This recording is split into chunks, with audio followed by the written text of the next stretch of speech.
Merong hagdan dito. Ay grabe oh. Naninilaw. Merong hagdan dito pababa. Ah ito. Tapos ay grabe. Yung amoy nanonontok. Bilis ng agos oh. Sa lakas ng ulan kahapon. So yung mga trash trap, malamang umapaw na naman yan. O tingnan nyo po. Bilis ng agos ng mga basura. So umatras kami. Hindi na kami tumuloy dun sa kabilang side kasi merong bumulong sa amin na lalaki na dumaan. Meron daw nangahablot ng cellphone. So ingat daw kami. So babalik na kami ni Miss July doon sa kabila. Medyo natakot din si Miss July. Sabi ko sabay na kayo maglakad. Kaso ayan, kinabahan din ata siya. Natakot. So last week nag-update tayo ng MacArthur Bridge. Ngayon naman po Quezon Bridge. So today is Monday, June 23, 2025. Bukas holiday dito sa Maynila. So galing tayo sa Quiapo, doon sa may Carriedo, and patawid tayo papuntang Loton. So sa ilalim nitong Quezon Bridge, ito yung mabibilhan nyo, no? Nung mga banig, walis tambo, madami. Ay, dito na area sa may Carlos Palanca Street. And dito rin yung way, diretso lang yan, papunta po sa Quinta Station ng Pasig River Ferry. Ayan yung Quinta Market. And update natin today itong Quezon Bridge. Ayan, so tingnan natin. Parang mas mahaba ata ito compared sa MacArthur Bridge. Kasi dito pa lang oh, sobrang haba na nung nilakad natin magmula doon sa may Quiapo Church. Ayan, so sa baba ito mas maliwalas dito compared dun sa Carriedo, no? So pasilip ko lang, ito yung Palangka, no? Carlos Palanca Street. Ayan. Panaw natin dito yung SM dyan sa may Quiapo. Dyan yung Quinta Market. At yung mga palagahanap kayo ng mga banig, no? Yung mga gawa sa ratan, walis tambo, meron po dito. Dito marami. Okay, so lakad na tayo. Tingnan natin ulit, kamustahin natin ulit itong Quezon Bridge na alam nyo naman, grabe nagkalat ang mga dumi ng tao at ihi. Malayo pa lang, parang naaamoy nyo na. So tingnan natin today. Ayan, malapit na tayo sa pinakaunang kanto nitong Quezon Bridge. And ito yung ano, station, mamaya papakita ko, ng ferry. Merong hagdan dito. Ay grabe oh, naninilaw. Merong hagdan dito pababa. Ah ito. Tapos ay grabe, yung amoy nanonontok. Ayan, ito yung station ng ferry. Ayan, Quinta Station.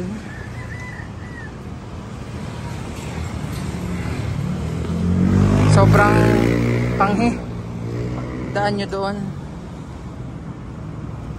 Tapos ito yung ating Ilog Pasig. Ito yung River Lane. Hindi ko alam kung ano nang nangyari dito since pandemic. Yan pa rin siya, hindi pa rin nabubuo.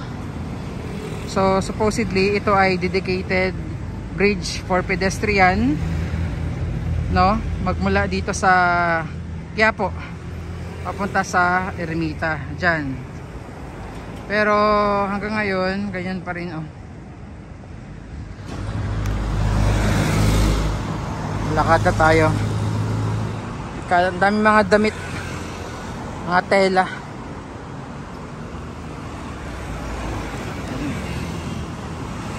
Tapos ang ating Ilog Pasig pala. Ayan, tingnan nyo ha, yung ating Ilog Pasig. Ayan o, daming kalat, daming basura. Lakas ng ulan kahapon.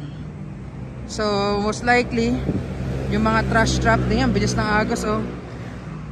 Sa lakas ng ulan kahapon, so yung mga trash trap malamang umapaw na naman yan. O tingnan nyo po, bilis ng agos ng mga basura. So sana matrap yan doon sa ayun, MacArthur Bridge, malapit na. Pero kung bandang gitna yan dumaan ng MacArthur Bridge, wala, tutuloy-tuloy na yan po papuntang Manila Bay. So magkabilaan yung station ng ferry dito sa Quiapo. Ayan yung Quinta Station. Tapos sa may Loton, ayan naman oh, yung Loton Station ng ferry. So dalawa, magkabilaan po yan. Pero yung basura, ayan dami.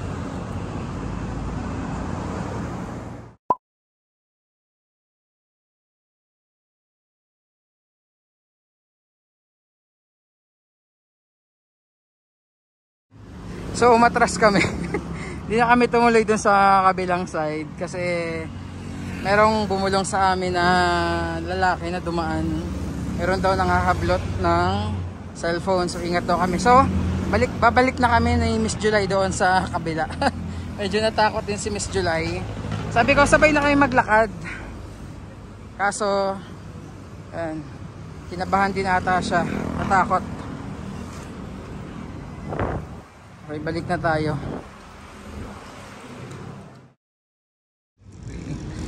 So andito tayo ulit sa Esplanade. So ito yung status dito sa may Ilog Pasig. Parang ang daming water hyacinth ngayon, no? Ngayong araw. Lakad tayo. Ako, may mumo.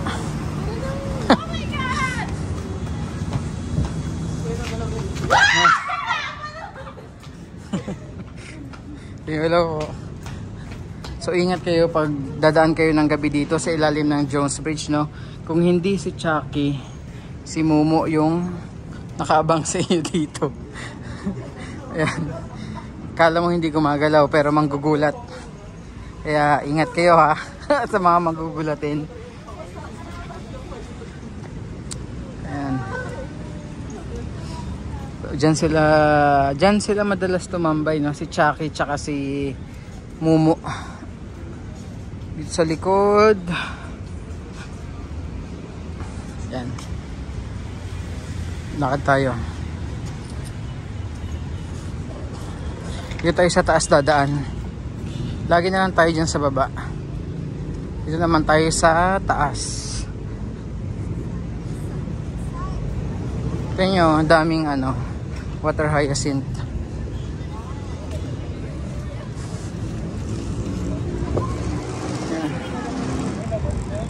So ito yung view ngayon ng Ilog Pasig pag dudungo kayo mula dito sa Esplanade.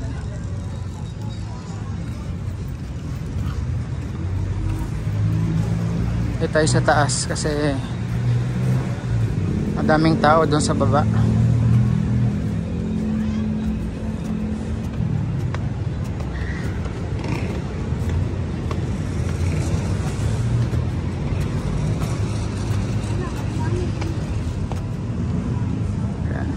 So dito tayo sa taas kasi madaming tao sa baba. Tingnan nyo, haba ng pila oh. Daming nakapila doon. Yung ano yun eh, parang picture.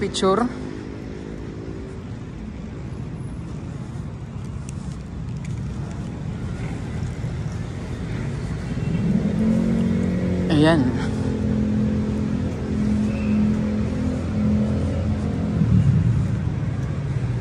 So maya pa yan bubuksan pag dilim yung fountain.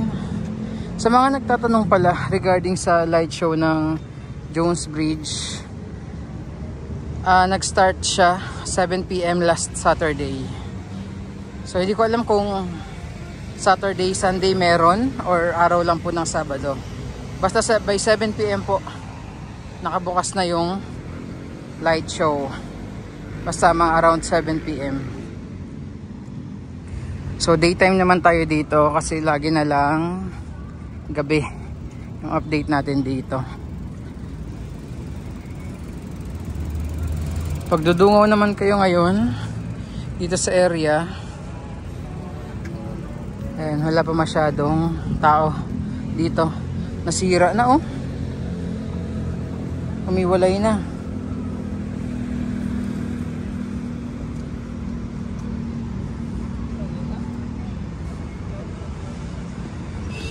Baba na tayo.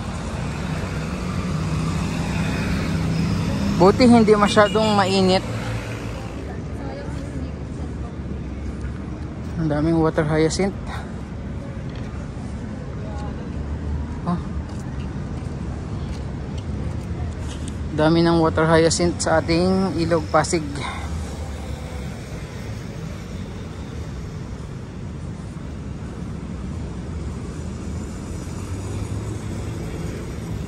So dito na tayo sa ilalim ng Intramuros to Binondo Bridge. Pagdungaw mo naman dito na area, ayan, nakaka-bother yung mga kalat. Mahilig pa naman silang maipon sa corner. Ayan o. Buti yung ating esplanade, napakalinis. Yan nga lang talaga, pagdudungaw ka sa Pasig River, ayan yung mga kalat. Ayan, tsaka maamoy. Ang daming mga nagko-comment sa post ko sa page regarding sa amoy dito. Kahit yung mga sumasakay ng ferry. Kalat and mga water hyacinth. Tapos ito na yung Plaza Mexico.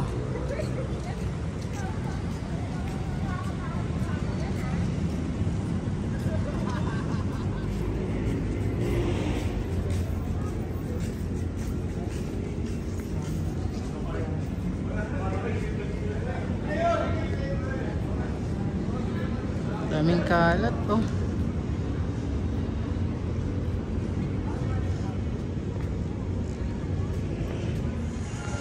Pag galing kayo sa Binondo side ng Intramuros to Binondo Bridge, pagbaba nyo, ito yung makikita nyo, no, pagdungaw. Meron din doon.